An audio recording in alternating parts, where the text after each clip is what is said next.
As someone who's worked in the heating and air for years, I've been in countless older homes across the Twin Cities, and I can tell you there's one thing that keeps me up at night: asbestos. This stuff was everywhere in older buildings. Insulation, ductwork, pipe wrapping, and disturbing it can release dangerous fibers into the air. That's why I want to tell you about solutions for asbestos-free environments. Acronym: SAFE, S-A-F-E. And trust me, that acronym says it all, because safety is exactly what they deliver. They're certified by Minnesota Department of Health and fully compliant with EPA and OSHA standards. We at Twin Sea Heating, Air, and Electric use SAFE for abating asbestos during older boiler and gravity furnace replacements. Our electrical team relies on them when drilling through asbestos sidings and floors. I trust them with my customers' safety, and that says everything.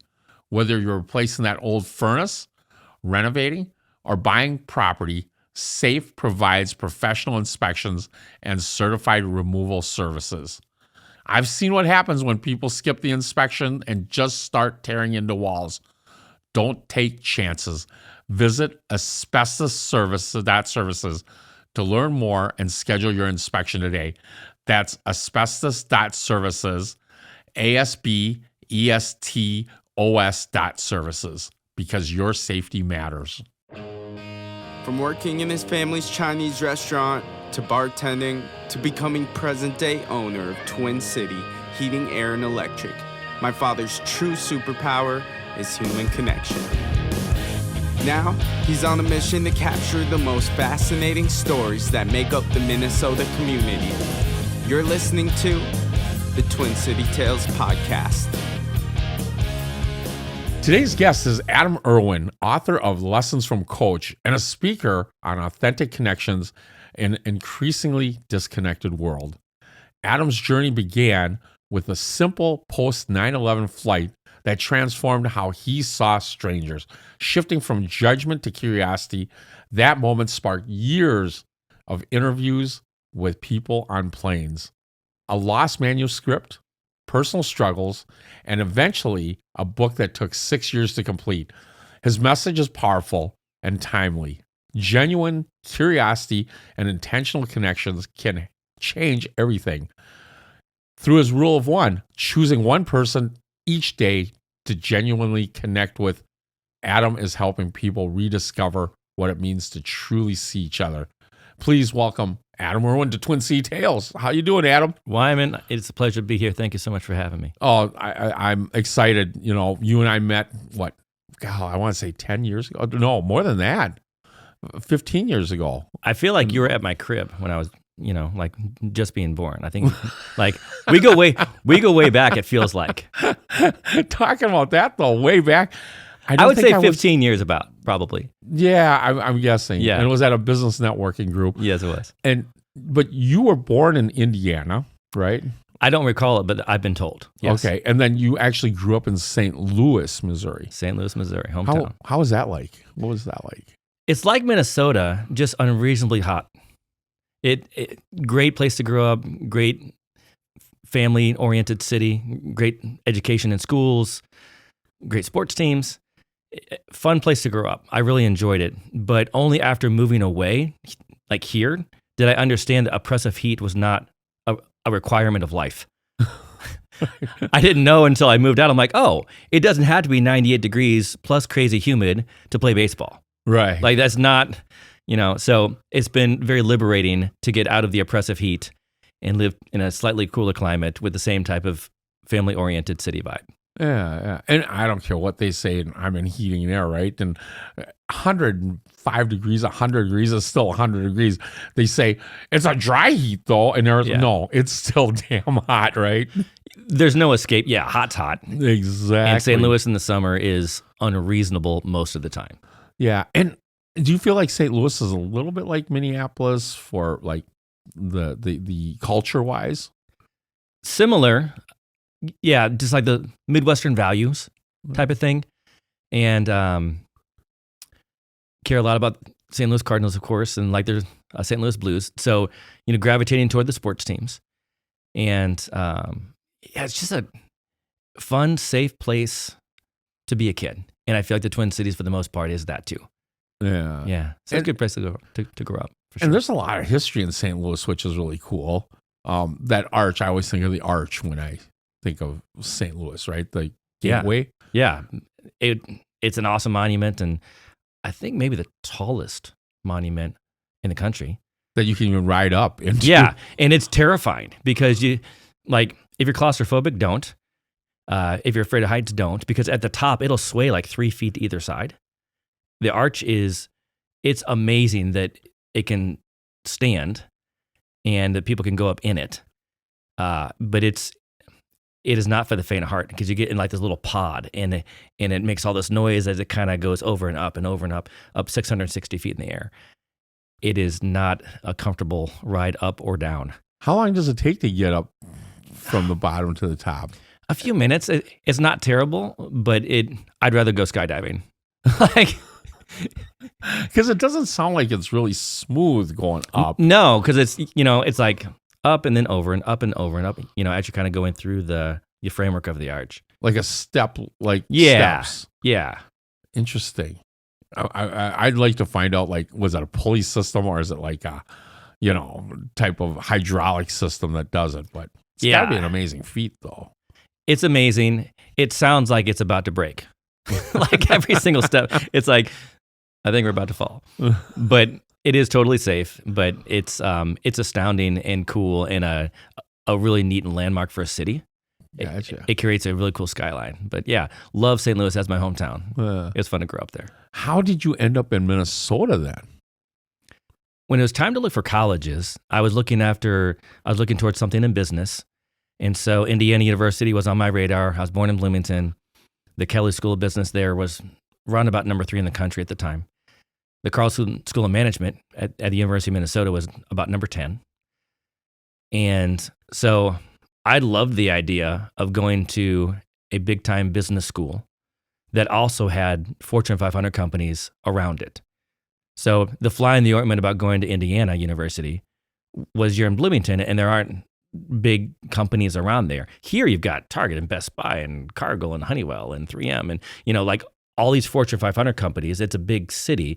So when you're thinking about internships and career opportunities, it's an awesome fit.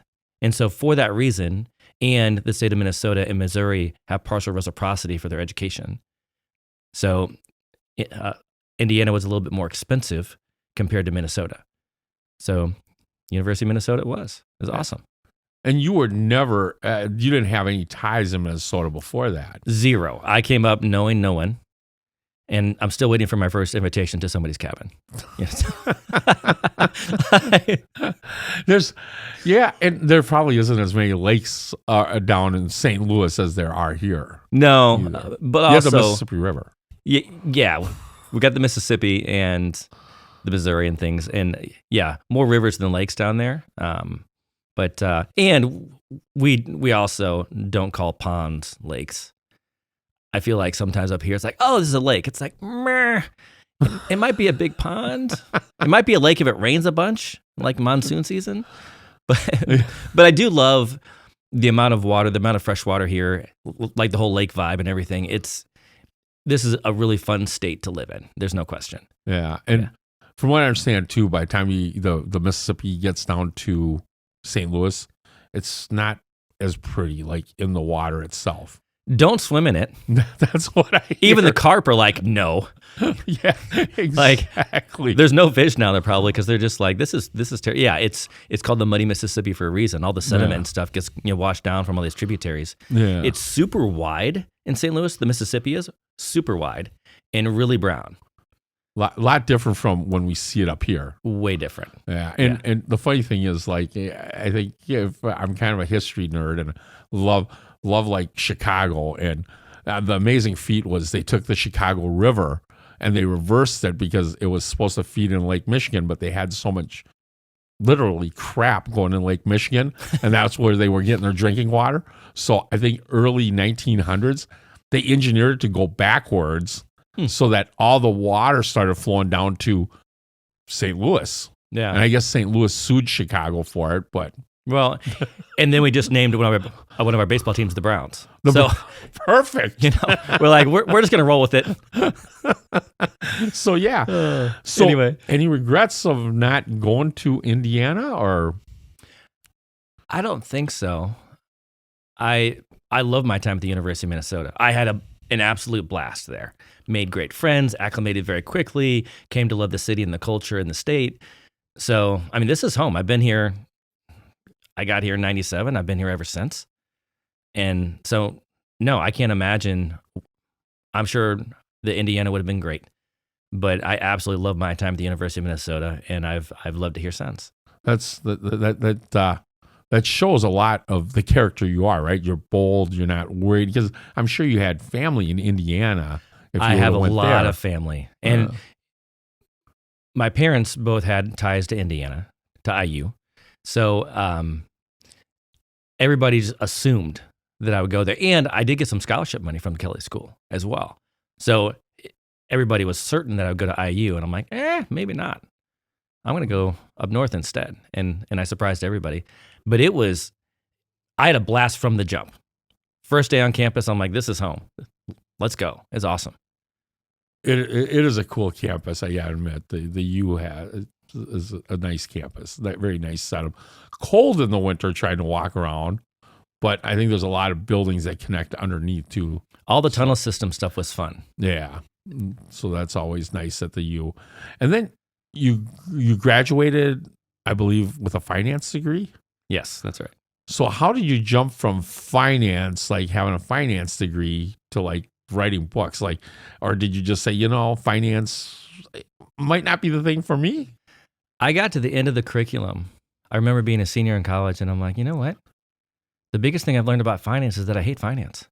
I didn't love it. And even the careers, a lot of my peers were going to be, consultants with Deloitte or something, which is great. There are a lot of great career options.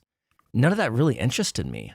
I'm like, I'd rather carve a much different path. And I remember the very first book that I wrote was on the transition from high school to college, and it turned into like a high school graduation gift book back in the day. And I just remember getting to the end of college and going, man, I think I finally know at the end what I wish I had known at the beginning. And I think a lot of life can be like that. And out of that, I started talking to some of my roommates. We talked for like 2 hours on that idea that now that we're seniors, we finally know what we wish we would have known as freshmen. And I'm sitting like, you guys, this is a book. And so went to town on it.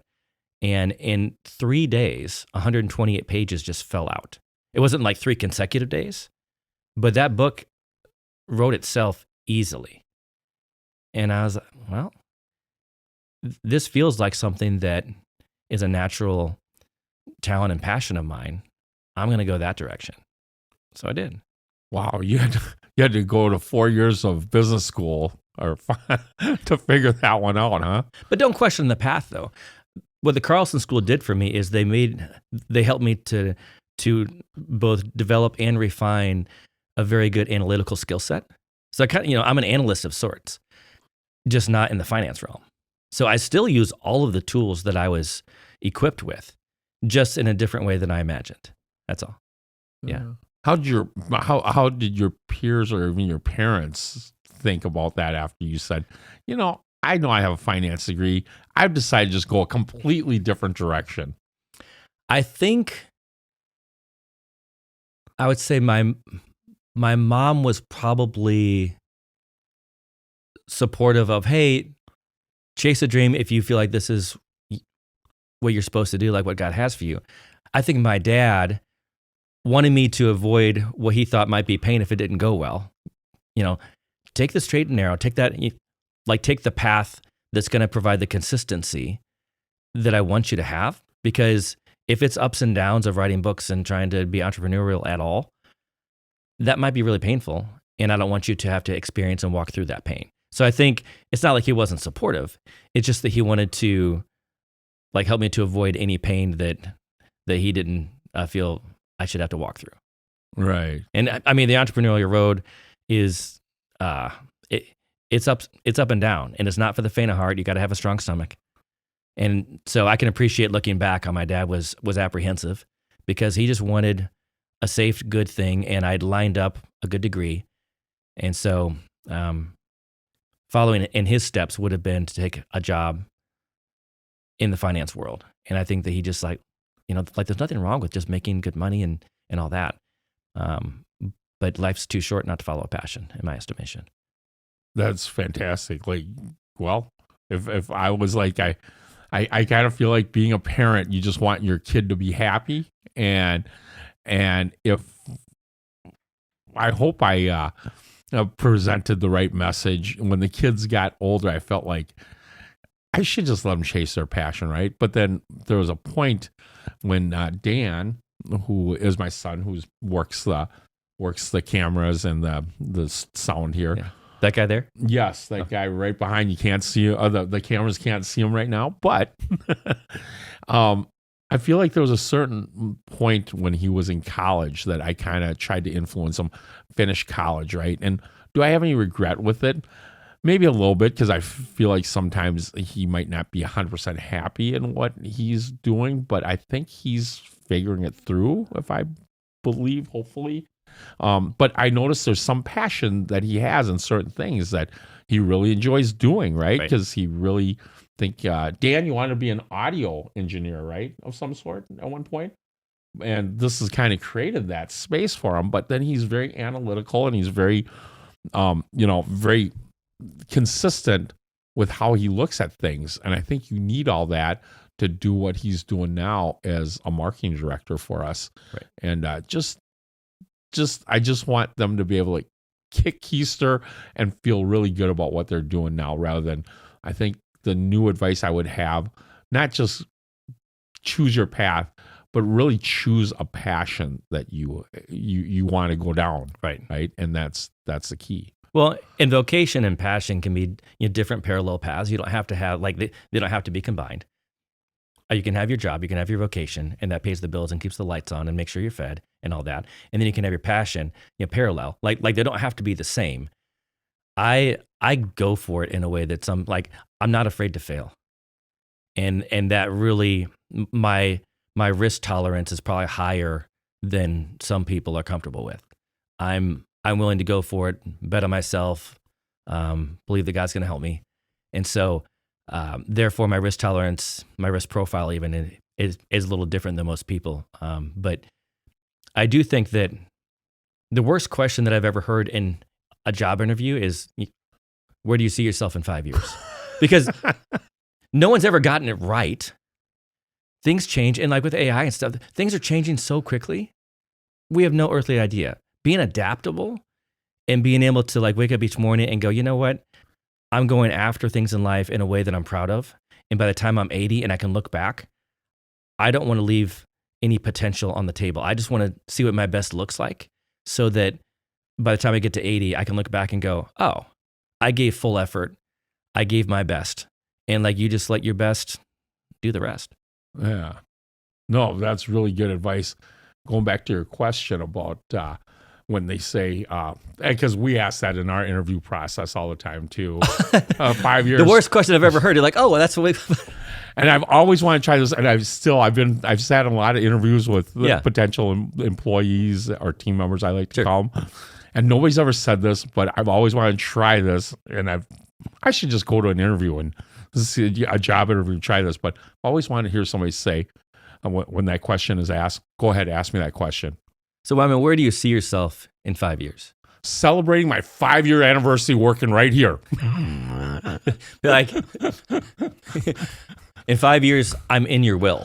That's how much you're going to love me. That's right. But nobody's ever answered that. I think that's a good answer. That's positive. That's hey, I want this job. But also, genuineness and honesty is good too. So, turnover is turnover.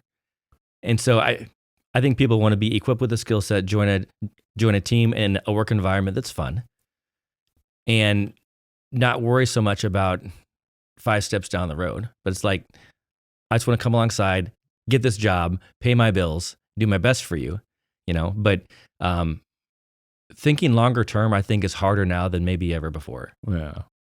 And that's probably why that's how it seems. Yeah, and that's probably why we don't go out for interviews to try and work for somebody either. Right. So you authored 2 books. What was the second book you did? The second book was in the same topic, transition from high school to college. The first one was just kind of, I wrote it as like a public school friendly curriculum type thing, graduation gift book. The second one, same idea, transition from high school to college, but because I had like a youth group, Christian church oriented background a little bit, I wanted that one to be for like a Christian school or a Christian college or like a youth group. And so both of those books ended up in high schools and colleges as like, it worked out great, which was really neat to have that happen. Like I was honored that the high schools and colleges, both in the public sector and also in the private Christian world, picked those up as curriculum, and then youth groups picked it up as like a graduation gift book. So it was really neat to see what happened with those. It was a wild journey to be brave enough and courageous enough to go after that idea, and to see what it turned into was really neat.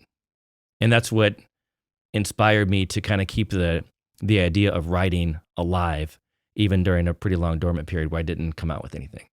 Right. Yeah. Right. And I think during that time, your dormant period, correct me if I'm wrong, I actually met you originally as a health coach. You were a big health, and you still are. I mean, you're in great shape. But how did exactly, guy, to get tall here? How did you transition like from finance? Like, because part of it is you start writing, but you said, "Hey, I'm not going to do financing. I'm going to do health." How did that come about? When I was in college, my dad had colon cancer and a quintuple bypass, and I forget the order. It may have been quintuple bypass first. Either way, it sounds pretty rough. So he had 2 major negative health events back to back in a very short amount of time. My dad's dad, my grandpa, he had a quadruple bypass at one point, and my dad, being very competitive, was like, "Well, I'll do better." So he had a quintuple bypass. And so seeing that trend, I thought, I want none of that. So I started to look at what it would have to look like for me to avoid those things. And so I started to take my own health very seriously. And in so doing, made some good positive changes. And then people around me noticed the changes, and they said, "Hey," I had a couple of people come and say, "Could you help me?" I'm like, I don't really know what I'm doing. I'm just trying hard for me. They're like, "But I see how you're making change, and I want to foster that type of change myself. Can you help?" So it was kind of through like a side door where I offered to help a couple of people, and then I fell in love with that, and they did well. And I thought, okay, so maybe the health career pursuit, and I was passionate about it, I found. So it was fun. And it's been a great journey. I'm at the end of that. Writing and speaking is the way forward for me. But I've really enjoyed helping people to turn back the clock, longevity training, helping bodies to heal in a way that if they've been stuck, it's been very rewarding over the past 20 plus years to partner with a lot of people and help them to navigate through a troublesome health period to get to a much better place. That's been an honor to be able to do that. Nice. Yeah, that's pretty cool. Like I said, I met you as a health coach. Didn't think about book writing, that you were a book writer at that time. Got to know you a little bit more, and your public speaking is excellent. You do a great job at some of these networking groups we do. But amazingly enough, I'm still fascinated that you went from finance management to go, "Hey, I'll do book writing, and hopefully I can make some money at that," right? Right. Yeah. Fitness was kind of one of those things that was supporting my writing habit a little bit. Yeah. The book thing was going well. I think the fly in the ointment was I'm 23, 24 years old, and I've got these books that are out, and I self-published them because I'm entrepreneurial. I like the idea of seeing what I'm made of. So started a little publishing company, came out with a couple books, and I'm writing the press releases and sending them out. I don't know what I'm doing, but almost everything worked. I got a ton of media all over the nation. Like everything was working. And so I had these great mentors that came alongside me that were professional speakers. And they came alongside, and I was at 23, 24, uncoachable. I had some outcomes that I wasn't ready for, like they were great outcomes, and I didn't know how to handle it, and I thought that I was pretty good. No, I was young and lucky, and so at 23, 24, 25, I was not as coachable as I should have been. Had I listened to my mentors better, I probably could have stayed on the writing and speaking track and not needed the fitness thing. As it happened, I fell on my face a little bit as far as, on the writing side, just not being coachable. My mentors were right. Should have listened better. And then took a lot of time in the fitness world, which I loved and still love, and then came back to writing when the time was right. That's that's great on that writing thing. Like I said, I never expected that from you. And of course, part of it got you into public speaking, and then I think more recently, within the last 3 years here, you actually had a book that I had a chance to pick up. It was called Lessons from Coach here. Let's hit it on all the cameras. It's right here too. And I thought it was really interesting when I was reading it, and you began to interview people on flights. And I know that you had a little passion of that before that 9/11 happened, and you were doing it for a short time. Right after 9/11. So my first flight after 9/11, it's late October, perhaps early November of 2001. And I'm flying down to St. Louis for a wedding. And at the airport, the military is there with their guns, and all the security measures have been changed. You're taking off your belts and stuff, and everything was different and tense. I remember getting to the gate, ready for my flight, and I'm trying to look around at the gate to find the bad person on my flight.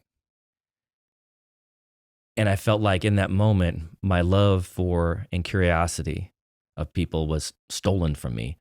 And what was replaced in it was judgment. All of a sudden, I'm just profiling people. Oh, they look kind of safe. Oh, they look not as safe. I'm going to keep an eye on you. And when I got off the plane, after we fly down and I get off the plane, I think, you know what? I hate how that felt. Next time I fly, I would much rather just talk to the person next to me, learn about them, and be intentional about being curious instead of being judgmental. I don't like how judgment feels. I prefer curiosity much better. And so I started hopping on planes, and every time I would fly, I would ask to interview the person next to me. And I started writing about the life lesson I learned from each person. And the title Lessons from Coach actually came, I got the title for the book after that flight after 9/11, along with the idea to interview people. Lessons from Coach, like that title was instantly brought to me. So it was interesting to start interviewing people. Started writing the book. I started writing Lessons from Coach like 2005, 2006. And my computer crashes. I'm probably 70 pages in. My computer crashes. I lose all of it. And I'm devastated. And I didn't have the resourcefulness or the bandwidth to pick it back up. I just laid down the project and considered it maybe something that I would actually never do. And then you fast forward, it's 2018. I find myself going through divorce. I'm low. I need a new reason to get out of bed. And then I reacquaint with this idea of Lessons from Coach. And I start booking flights to anywhere just to interview the passenger next to me. And from the jump, the first flight to Denver, awesome interviews. To and from Denver, amazing. And then a few months later, Tampa, amazing. And then Boston, amazing. Like, I could not believe how awesome these conversations were. I fell in love with humanity and with people in a way that I had never loved them in the past. And this thing just took off. It was the most fun I've ever had professionally by a lot. Lessons from Coach. Writing this was it was an honor and a privilege, and it was exciting. It was the best adventure I've been on in my career. And I know when you started doing it again after 9/11, I've talked to you about it a couple of times. I found it fascinating. I think one of the questions I asked you was, did you just book the flight, hang out at the airport, so on the flight, you got one interview, Yeah. and then you hung out at the airport, maybe got another interview somewhere in the airport, and just flew right back and got another interview. Like, you didn't even go into this town to like sightsee or hang out, really. That was your main objective. The first one, Denver, and in the book it's chronological. Denver's chapter 1, lessons from Denver's chapter 1, lessons from Tampa's chapter 2. So the book is chronological. For Denver, I sat in the airport. I didn't have a plan. I felt like Tom Hanks in Terminal. Okay. You know, like he's Yeah. just like stuck in the airport. He can't For leave. like 2 years or whatever he was. he's- Yeah. Like he's stuck in there. So I feel like Tom Hanks in Terminal. And then after Denver, I thought, you know what? Maybe when I go to these cities, I can stay for 24 hours. I'll learn a bit about the city. So the vision for the book and the journey of it kind of grew over time, and which was awesome. So by the time I get to Boston in chapter 3, I'm staying at the Revere Hotel. I'm doing the is it the Patriot? Oh man, I'm blanking on the Freedom Trail, I think is what it is. Oh, yeah. Yeah. And where the Bunker Hill ends at Bunker Hill. So you just walk through, Yeah. and Boston's so walkable. It Downtown is. Boston is so walkable. So I'm doing the Freedom Trail. And so each chapter as we went, I would just book the flights, be there for a day or so, have an amazing adventure, fly back. And one interview per flight was the rule. So I couldn't, I didn't allow myself to interview people like in the airport. It was only on the flight, which is why it's called Lessons from Coach. Coach being a reference to the back of the plane. Gotcha. Like, I'm not the coach. Coach is what we used to call the back of the plane. There's first class and coach. So lessons from coach is like lessons from the back of the plane. So the interviews only took place on the plane. But Denver, chapter 1, was the only chapter where I just sat in the airport like Tom Hanks in Terminal. After that, I started building more robust trips out of it, and it became so much fun. So much fun. I'm actually jealous. I think that is a great like goal to do if you're going to do a book. And your story about Boston, and I just loved Boston, and then talking to It was people from great. Boston Right. It was great. with And- the accent. Yeah, and eating, I ate at an Italian restaurant for lunch in Boston, and they had a sign on the door that said, "Yes, we're open." You shouldn't need a sign that says, like, "Oh, by the way, there are no people here, but we are open." That should have been a good clue for me, but no. But I loved all of the pieces of all of the trips. It was so much fun, and telling the stories of that. And the chapters are kind of built that way. So there's the interview on the flight too. And sometimes it's like we get deep. We learn about loss. We learn about suicide and or addiction or any number of things in people's lives, because everybody has something heavy that they're carrying with them that we just can't see. Oh, absolutely. Everybody is carrying around something heavy we can't see. And so these chapters, sometimes they're deep conversations and compelling. People's stories. I couldn't believe the awesome stories. I sat next to superheroes. I sat next to people that had experienced extreme loss or had these amazing triumphs in their life. Their stories were amazing. But to allow the reader to breathe a little bit, I would take whatever experience I had in the city. That's the middle part of each chapter. So you can kind of exhale, take a moment, and then we go to the next interview where it's deep and intriguing and so much fun to learn about someone's story. But from like an emotional bandwidth, I wanted to make sure that each chapter we put in and installed a breather in each chapter so people could exhale a little bit and get ready for the next interview. So the chapters are always interview in the front, experience in the city, and then interview on the way back. Gotcha. And yeah, I've been told the book is an easy and a very fun read. And I've had people say, hey, I was stuck in a rut, tired of people, just kind of done with how the world is and how we treat each other. And this has inspired me to lean in again, to dig in and be more curious about people again. I love when I get that type of feedback, because that's exactly why I wrote it. So when I read the book, one, I love the double entendre that you have from Lessons from Coach, right? Because I think we all had a coach. Yeah, I mean, you were my health coach for a short time there. Right. But also growing up, had different coaches. The one chapter or the one story that I really loved on there was you talked about Angela that you met in Orlando on a Sun Country flight. Yeah. And that story was pretty amazing, I thought, and her fiance. Can you talk about that story? First, Sun Country, you have amazing passengers on your flights. So thank you. Yeah, when I met her on a flight down to Orlando, I was going down to go skydiving because on a previous flight interview I'd had, the guy said, "Hey, I agreed to do your interview. You need to agree to try skydiving," because a lot of his story, it's centered around skydiving. And so we shook on it. I'm like, okay, you did the interview. I will handshake agreement to go try skydiving. And so I booked Orlando to go down to Sebastian, Florida to go skydiving. And we jumped out of a plane over the Atlantic Ocean. It was unbelievable. It was awesome. On the flight down to Orlando, I meet Angela. And she had, as we get going into their story, like she grew up on a farm, taking care of livestock and just grunt work. She was an amazing caretaker at that time for animals. And she meets her boyfriend. They're on a lake one day. It's her and her boyfriend and his dad and I think his uncle. And the boat breaks down in the middle of the lake. And so he volunteers, having swam in high school. He said, "I'm a strong swimmer. I'll swim to shore, get a boat, and then we'll just come back and tow the boat back to shore." So he dives into the lake and he does not come up.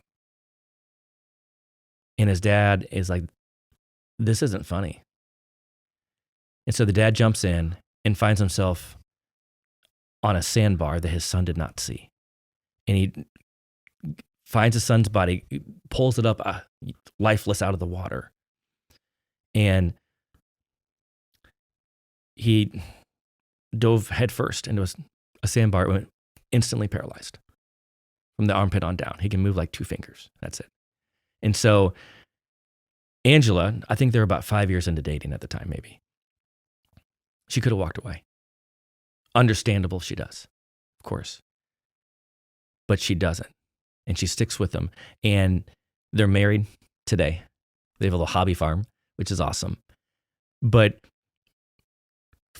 I'm just giving like a little summary of the story. But all of her upbringing, all of the little pieces, all of her caretaking was the perfect setup to come alongside him and be the person that he needed for the rest of his life. And they're a great team. It was such an amazing story. In Angela, I met someone that had a cape. Everybody has a little hero in them, a facet, a characteristic of hero in them that we don't always see. And we have to really lean in to see that. I could not believe how inspiring Angela's story was. It was amazing to capture the story and to be able to include it in the book. It was awesome. And what I got out of that was, setbacks and pain sometimes have future purposes, right? Delays and failures may provide unseen benefits, I feel like. And I'm not saying like that's what you wanted in life. No. But there's things that you're prepared to do because you've gone through some of these things. Right. I think if we can kind of zoom out on our pain points, pain always has a purpose. And if we can remember that, even while we're in the midst of pain, be like, I can't see it today, but I know pain has a purpose. And even if this doesn't make sense right now, it doesn't mean that it's not going to make sense at some point. That's really hard to remember in the moment when you're experiencing pain. But additionally, we aren't responsible for everything that happens to us in life. We are responsible for our response to everything that happens to us. And so Angela's response to those circumstances was inspiring and incredible. And I think we would all do well to match her example on responding well when we're up against tough circumstances. Because I know at times I have failed miserably at responding well to tough circumstance. Yeah. So, I think we all have, right? oh, sure. Like, we always talk about how, and I know I wanted to stay away from this subject a little bit, divorce, right? But I'm going to go into it anyways because there's a pain to that, right? Yeah. And obviously, I'm on my second marriage, and my first marriage didn't end real well. It was a little bit hard. It wasn't like we argued or anything like that, but I'm very heartbroken because when you start a family, you feel like it's gonna stay intact, right? And Right. That's always the goal. you do everything. Yeah, exactly, right. And Yeah. It's not a 5-year contract. Like there's a long-term future goal in mind. Yeah. Yeah, and it should be an infinite game, right? Like, there's no Ideally. winner, like in a marriage. Like, Right. there's a certain time finite. Like Simon says, I won, Yeah, right, in this marriage, right? Right. But it's still, and the hard part really is like during that time, right? I'm like, oh my gosh, why did I even marry her, right? Or why did I even get together with this person? And, Right. But as you go through it, like you said, in the moment, you're just like, oh, I wish it never happened. But at the end of the day, if that hadn't happened, I wouldn't have a wonderful son like Dan. I wouldn't have met, my lovely wife, currently Julie, who it really grounds me. I think, those things have made me a better person. Sure. In the moment, you don't think that way. You think, Right. I'm a big loser, right? Like, Yeah. how can I not hold this family together as a man, right? Like, I've really screwed this up. But like I said, I think setbacks and pain have a future purpose. And I think it made me better, especially for this marriage too, right? My current marriage. So there's a lot to that. I always like to think of like, we can't control things like you said, right? Right. But is it always bad or is it always good, right? I don't think anything's good or bad. It just is supposed to be. Right. And I always think when I get in that position, like even like when business gets tough, because we're going through some tough times through our business right now. And I always think that my dad, who in 1964, he was here in the early 50s as like a 12-year-old kid, maybe 13. But he actually was in the U.S. military. Mm-hmm. And he flew airplanes and he also did mechanic work. So he had mechanical skills. Right. And he was sending back, and I didn't get to know this until after he passed away, but he was sending tools back to Hong Kong, and he was going to open up a garage there like in 1964, right? Like, and I was born in 65. And for some odd reason, at the last second, he just said, I'm not going to do that. I'm going to open up a restaurant in downtown Minneapolis. And I only knew this because my cousin... I mean, either way, he's working with grease, right? So Right. But at the end of the day, my cousin told me this, who was only 10 years younger than him, but they would go down to the shipyard and pick up the stuff and drop it off. And he paid money to rent the space. And he just said, liquidate those tools. I'm staying here. But think of that one little decision. I'm sure he wasn't thinking about it at the time. Right. He's just like, I'm not sure which way I should go with this. Right. But if he made the other decision of going to Hong Kong or China, I wouldn't be here right now, right? Could I be going through some of the hard times I'm going through or trying to figure things out, right? Or even celebrate some of the moments of having the birth of my son, right? You just don't know. So I feel like things aren't always good, things aren't always bad. But we should be just grateful for the things that we do have in front of us, right? Just that being grateful every day, that little attitude of gratitude, which brings me to, I know it doesn't tie in, but it does tie in somewhat because I feel like part of your mission is, and I love what you call the rule of one. Right. You want to talk a little bit more about your rule of one? Yeah, I love rule of one. And it's something that after I wrote Lessons from Coach, I was in love with all the connection that I made with people on airplanes. We had these amazing conversations. I interviewed 33 people. I was only turned down 3 times. 14 people that I interviewed cried on my shoulder during the interview. Like, we had these amazing conversations, amazing connection. I fell in love with humans again. It was awesome. And then I stopped flying because I had enough interviews.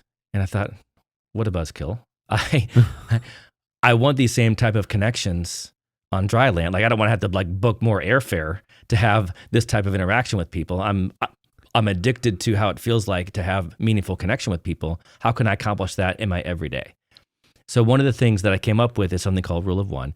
And that is I'm going to pick one person, like wherever I go, coffee shop, for example, I'm going to pick one person and I'm either going to say something kind to them or I'm going to ask them a question about themselves. That's it. Just to give them a chance to be seen and reminded that they matter. Rule of One has been amazing. I would say over 90% of the time, it turns into a 10, 15-minute conversation, which isn't even the goal. The goal is just to give people just a microdose of humanity, a microdose of connection.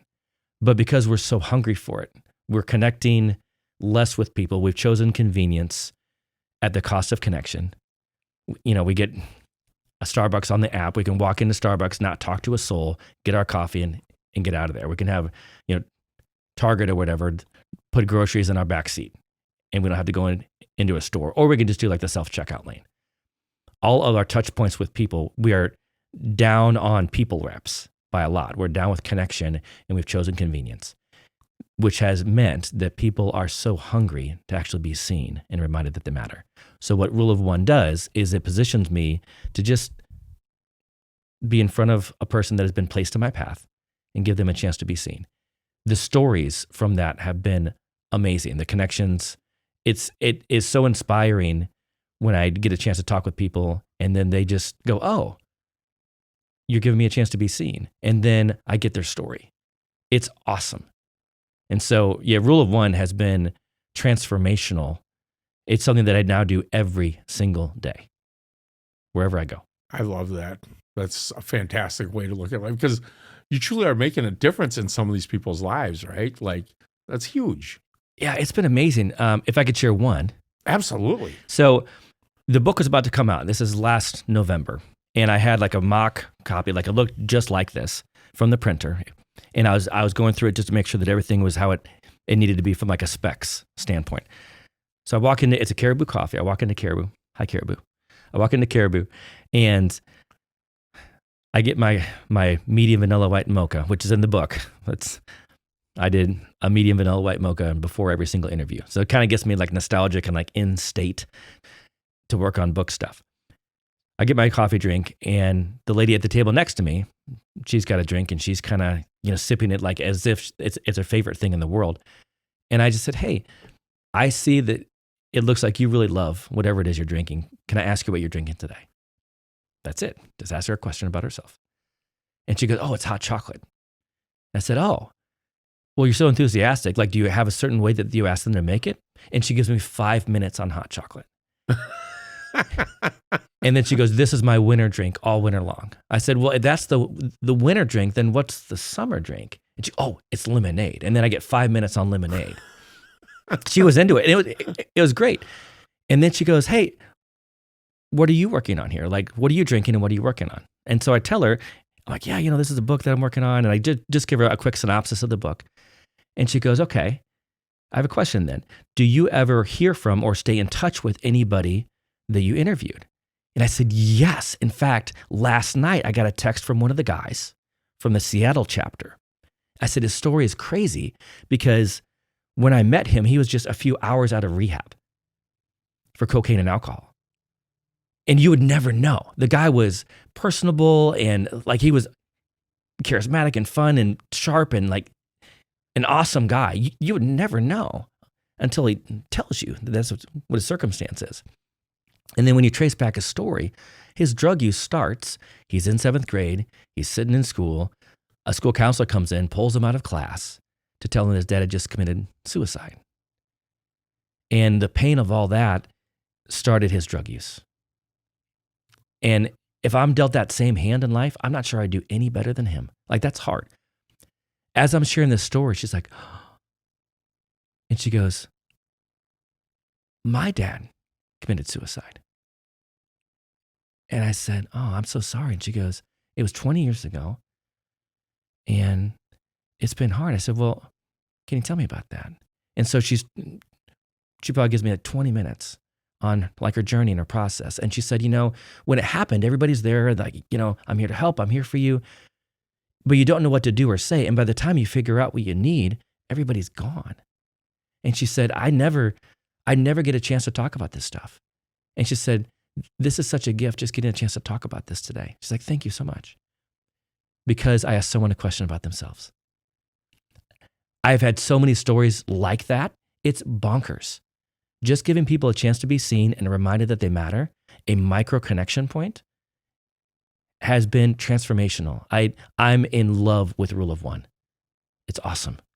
I love that. I truly do. And, man, we all have our own little things in life, right? And one of the things that I want to do is open up a nonprofit coffee house. And one of the drives behind that was the people that would work at the nonprofit coffee house would be adults with disabilities. And we've seen them, Down syndrome.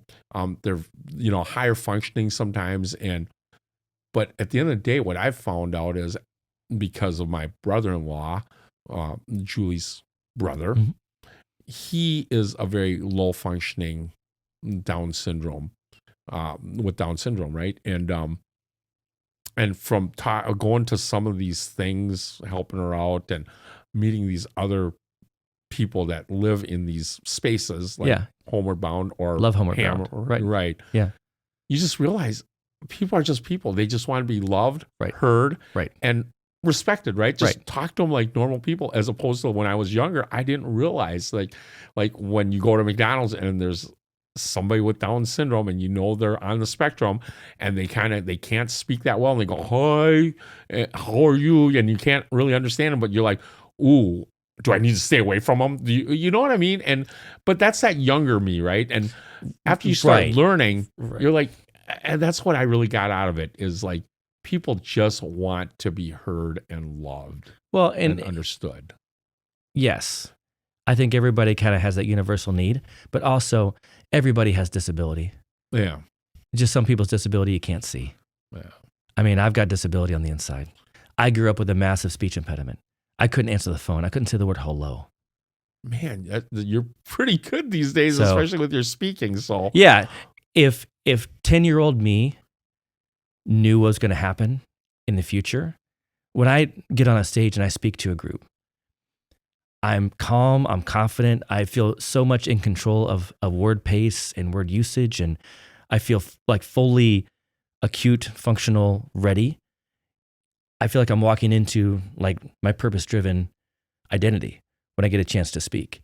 10-year-old me would be so jazzed to know that's what was going to happen. Everybody has a disability, and it's one of those things that if we just get good at loving the people that are placed in our path, regardless of where they came from, just get good at loving people.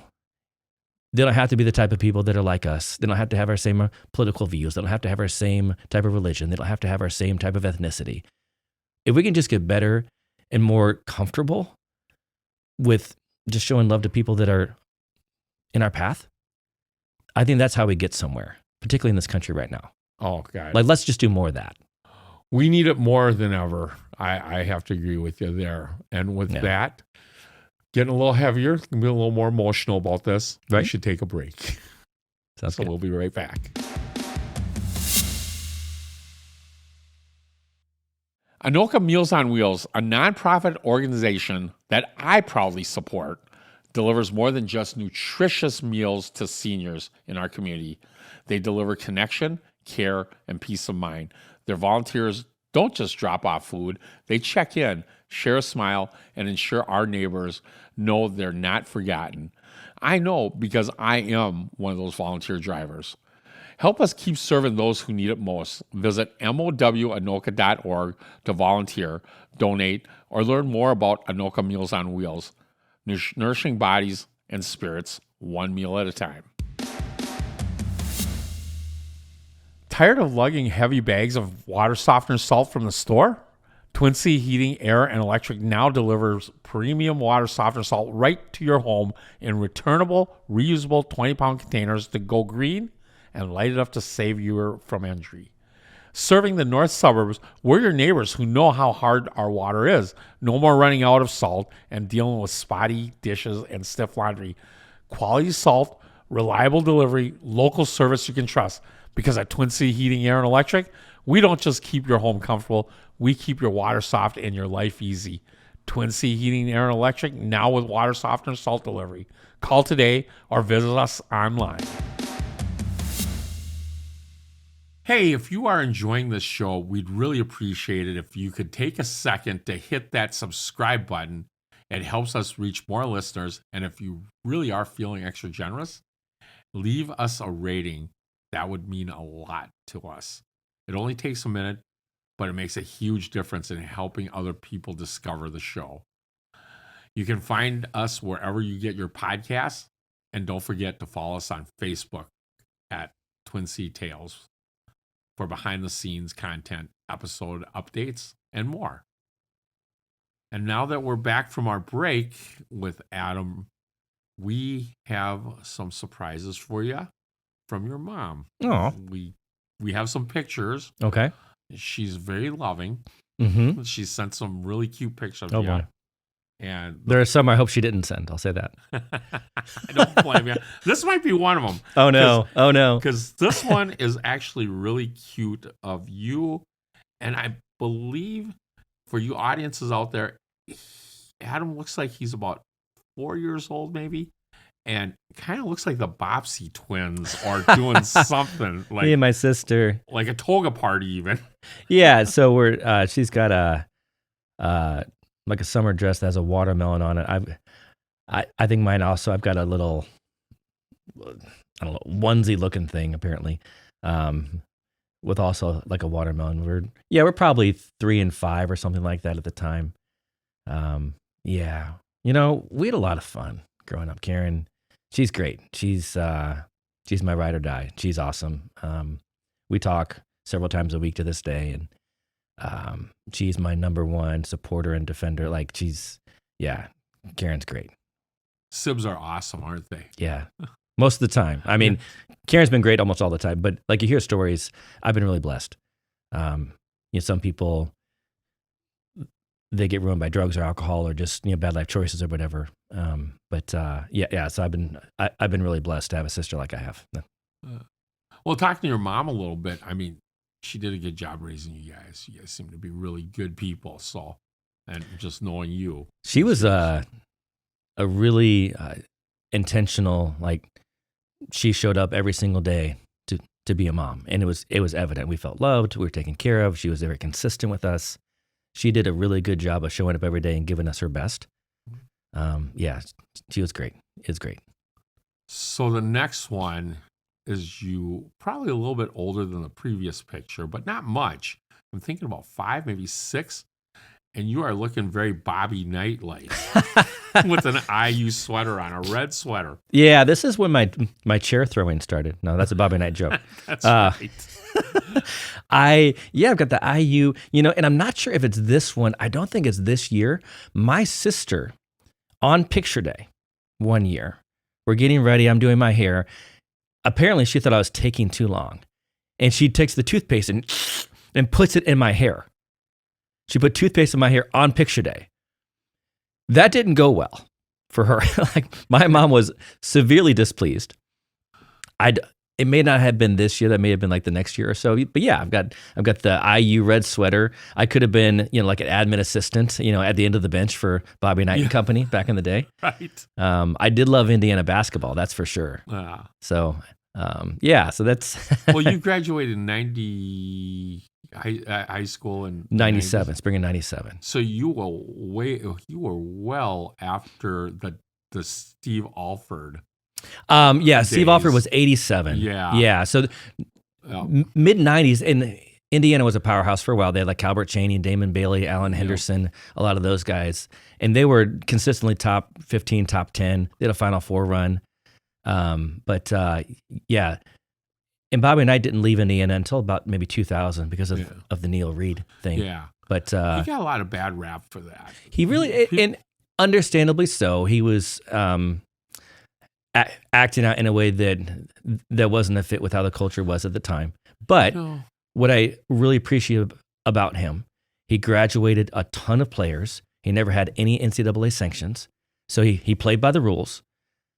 His authoritarian style ended up not being a fit over time. Like it kind of ran its course. But a lot of players come back and say, man, he made me a lot better person. Oh, and that's the key of being a coach, right? I mean, Right. So you don't need to headbutt people to do it. No. As it turns out. But and amazingly enough, I got to see him. Actually, he was doing a basketball camp with Augie Schmidt here in the Minneapolis area. yeah. And he was working. This was I want to say in the 90s, early 90s, late 80s maybe. And he is so good with kids too. Oh, It's my not goodness. different. I mean, he knows his audience, and he is a great coach. So good. And even like my grandma, my mom's mom, loved him. My aunt Janice, loved him. And yeah, he was good with the grandparents. He was good with, when he wasn't in coach mode, in like authoritarian mode, he had a much softer, gentler, he was a lot more amenable, I think is the word, to a whole big swath of audience. Right. But you didn't see that a lot on the sidelines, for sure. No, yeah. For sure. And you could tell he probably was a pretty intense guy. Just in a little different bit. situations. Just a little bit. Him and Billy Martin apparently were pretty good friends. And how would that be to be a fly at the dinner table or the wall listening to that conversation with Billy Martin and him? Maximum intensity, I think, is lots of yelling. Yes. And this one, I got to admit, typical high school picture. No. Oh, man. I think I'm just dreaming to have better hair. You know, like I've got my 97 class ring. It's a senior picture. And 18-year-old me, ambitious and optimistic.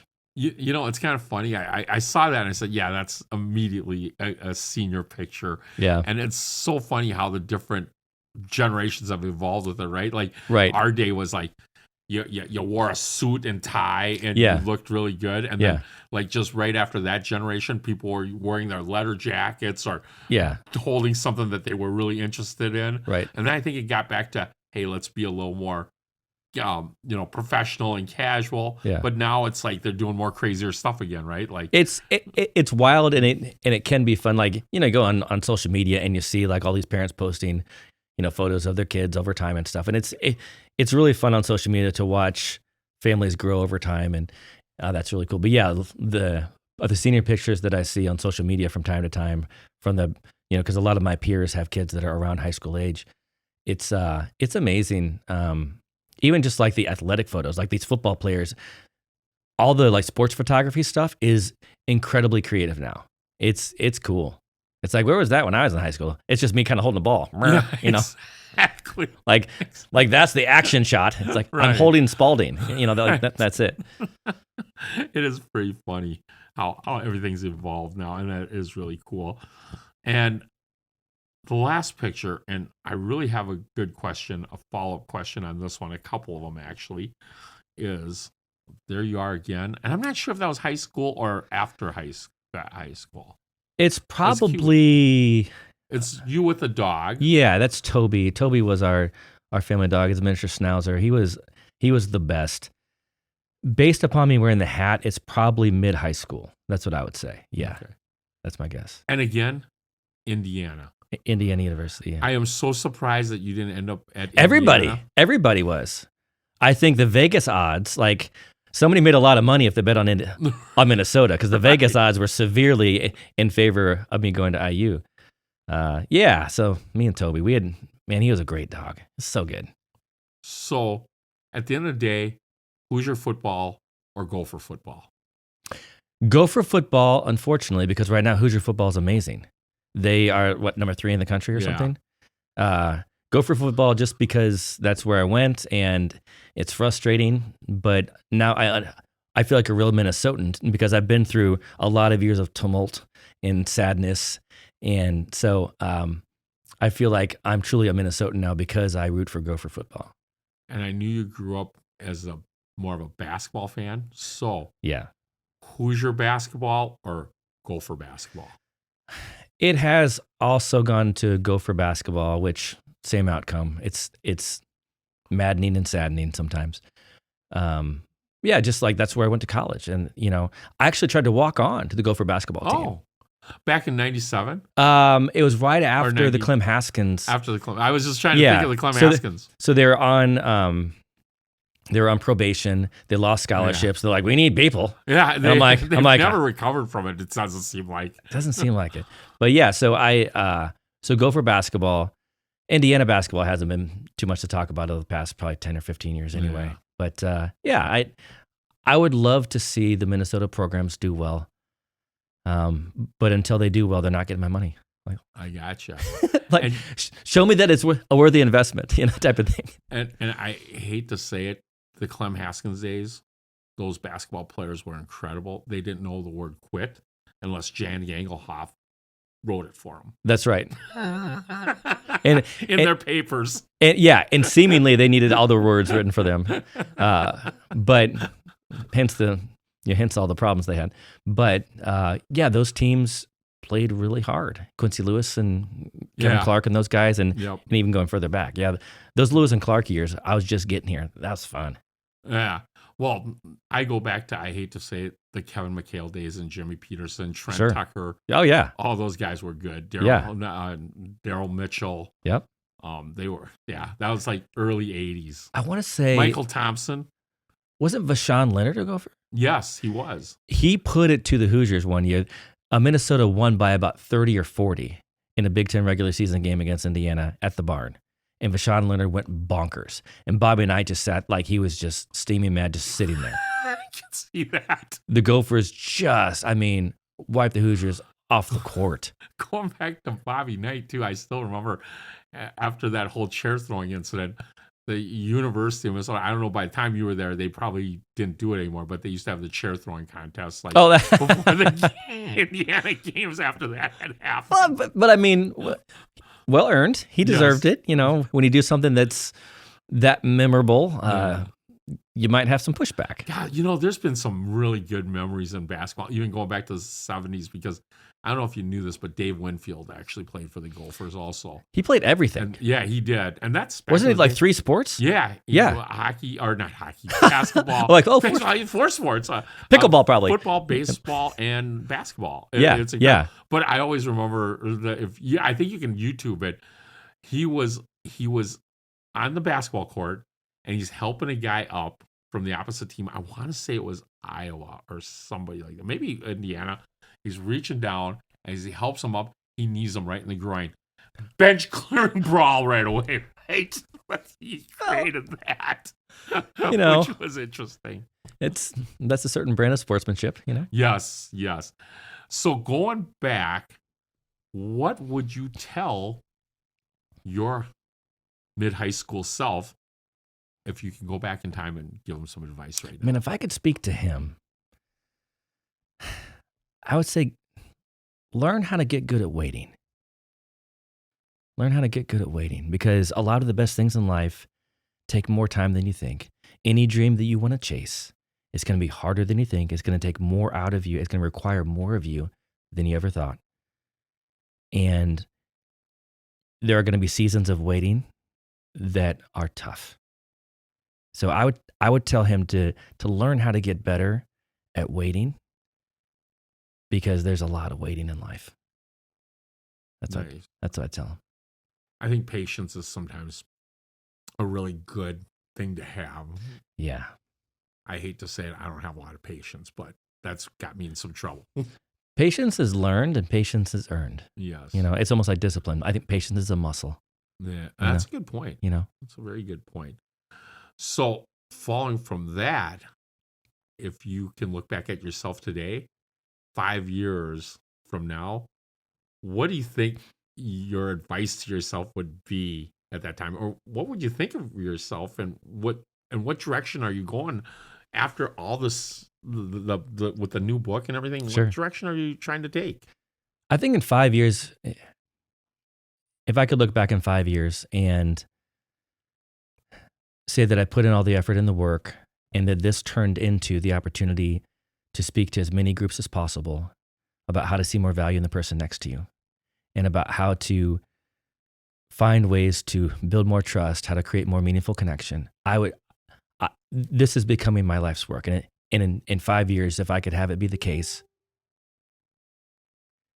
wait, a little background beat. Yeah. If I could have it be the case in 5 years where I get a chance to speak to groups on a very consistent basis about seeing value in others, about building better connections, about how to build more trust, I would be ecstatic if those were the outcomes. I'm currently working on my next book. And that's all I can really say about it. I can't really talk about it yet, but that's on the way. And I'm very excited about the path that's being carved.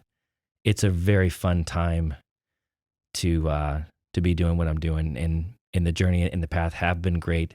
And looking forward, it looks like a lot of fun going forward too. So I'm very excited about what may be ahead, and hopefully in 5 years that will come to fruition for me. Awesome. Tell me about, and this is what your mom gave me too. Okay. Tell me about George Winston. George Winston. I have no idea who that is. I'm just kidding. You almost had me worried there. Like, that doesn't ring a bell. She told me to ask you about it, and she told me a little bit about the story. I thought that was really cool. Yeah, so he, growing up, I broke my arm 3 summers in a row. Like, my bones were made of butter. Like, they kept breaking. And so at some point they're like, okay, let's get you in like swimming where you can't get hurt. And let's try something that's also non-contact. So I started playing piano at maybe age 8 or probably 8 to 9. Because you can't play piano with a cast. So I need to, yeah. So I started playing piano, and there was a guy still around named George Winston, and he is fantastic at arrangements. And so we would go to Powell Symphony Hall in St. Louis and see him perform. And there was a time his music wasn't published and out for other people to like learn how to play. It sounded amazing, but he didn't have anything like any books of his stuff you could buy. Jazz, he did a lot of. He's all over the board. He is. But there's that's jazz. what I There's like some remember him. classical stuff, Yeah. and horns was what I remembered him for. Could be, but he, as a piano guy, he really. Piano too. Yeah. Yeah. So never mind. piano and like slack guitar are 2 things that come to mind when I think of him. But his arrangements weren't available. They weren't for sale. And so one year, I guess my mom wrote him and said, "Hey, my son loves your stuff. And you have Canon, Pachelbel's Canon in C. If it were ever to work out that you could send a copy of that we would never, ever duplicate or send to anybody else, he would love to try to learn that the way that you play it." And so I get this letter for my birthday, 10, 11, 12, somewhere in there. And it's his music that he had sent. And now you can buy his stuff online. But at the time, like, it wasn't out there. And it was special to be able to start working to learn how he played. And like that arrangement of Canon was awesome. So it was really neat and a privilege. I've probably seen him in concert maybe 2 or 3 times. Like, okay. I'm sports guy, basketball, baseball, golf, all that. You hit the gym. Most people don't know that I've been playing piano since I was about 9. And it's a great way to unwind, to kind of refocus and kind of regroup. So I still do to this day, play piano. I'm sorry, I have to correct myself. Winston Marsalis is what Winston Marsalis. Yeah. Was he part of Jay Leno's Tonight Show? I think he was. Yeah, saxophone guy. He was great on the horns, yeah. Yeah. But now that you George say Winston. that, George, piano. Yeah. Pianist. Yeah. And he did a lot of jazz though too. Yes, Winston Marsalis. Yeah. Phenomenal also, both of them are. Yeah. I don't know why. Maybe it's just the Winston. They don't look much alike as it turns out. No, they don't. A big age difference too. Yes. So what a great story about George Winston. Yeah, that's cool. So with closing up this podcast, who's someone you'd love to hear or see on this podcast, and why? Someone I would love to see or hear. I think it'd be less about a specific name of a person. It'd be more about what they're doing. I love listening or watching a podcast where I'm truly inspired. So people that have overcome something really tough. I think the quality of our life can be determined by the quality of our habits plus the quality of our reminders. And we need really good reminders. And so if you can have people on here that have been through a lot and have come through on the other side of it and have just really inspiring stories. That's the type of person I want to hear more from, because I think we're desperately needing reminders that we can make it through hard things, that people are really great, and that we need to stick through our pain because it has a purpose, just to kind of bring it full circle like we talked about. So the people that have those types of stories that are inspirational, that can remind us that we can make it through as well, those are the types of people I'd love to see on here. So it's interesting because I'm going to have Jackie LaVentra come on. Okay. And she has her own cleaning business. Okay.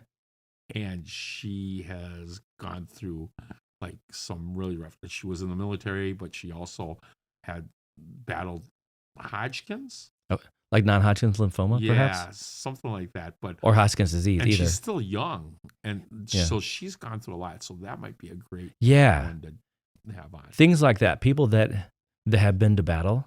Yeah. Those are the people I want to hear from more. Fantastic. Yeah. Great questions. And then, of course, at the end of the show, we always do a little something. Look at that. You're going away and just a little being thankful for you being on the show. Thank you, There's sir. A mug for you. All right. Twin City Tales podcast. Look at that thing. And your very own trophy. All right. That's amazing. And it's like custom to me. Adam Erwin, Twin Cities Tales, number 22. That's awesome. Except for we're not supposed to tell the numbers because I was scolded once because sometimes we get different numbers in there, but it's okay. You're my number 22. I thought it said 22. Maybe it's 27. Maybe it's 21. and actually, you got a great number because you know what I think of when I think of 22? Like I could never wear 22 as a baseball jersey or football jersey. Because you have to be fast to wear that. So I always like any kid that when I was coaching, if you take 22, you better be fast because it's a bullet number, right? Sure. You can't be slow. You can't be bullet slow. Number. You can't be slow. And then this is a shirt. Yes. Oh my goodness! Look at that. St. Louis. This would fit you retro with a little baseball on there. Oh, that's amazing. I know how much of a baseball fan you Yeah, are. that's awesome. That is so cool. Can we? And boy, there's a never-ending bucket here. Look at that. That's amazing. But so good. One thing that I find you. Not that, and you coached me with some health and stuff like that. Yeah. I got you a little placard. And what it says on there for your audiences, this little coach placard says, number 1 is who inspires dreams and motivates you to achieve them. A person who builds your character and potential to believe and encouragement. Someone who touches your life forever. I love the Double Entendre book, and that says it all about you. Thank you. With all that, how you do your interviews and things like that, and how you touch people's lives and how you really coach people through with your speaking engagements and things like that. So thank you. You're an amazing person, Adam. Appreciate that. It's kind of you. So, no, again, I can't thank you enough, Adam, for being on Twin City Tales. If you want to learn more about Adam Erwin, you can go to the website, author.adamerwin.com.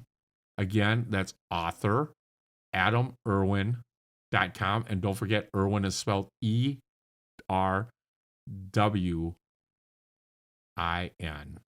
It starts with an E, not an I. He's not the alligator. I'm not a crocodile hunter. No. Yes. Or you can visit us at Twin City Tales Facebook page, and we will post it on there. And as we roll out of here, I want to thank Chris Hockey for the use of his song, Thanks, with no pun intended. This podcast is powered by Twin City Heating, Air, and Electric. Until the next show, you can't go wrong with Wyman Wong and Twin City Tales Podcast. This song goes out to my family, to all the ones who died before me. I'm sure the family life made you do things you never wanted to, so I wrote this song to say thank you for the breath that I just took, for the life my son will lead. I hope when you look down from heaven, that you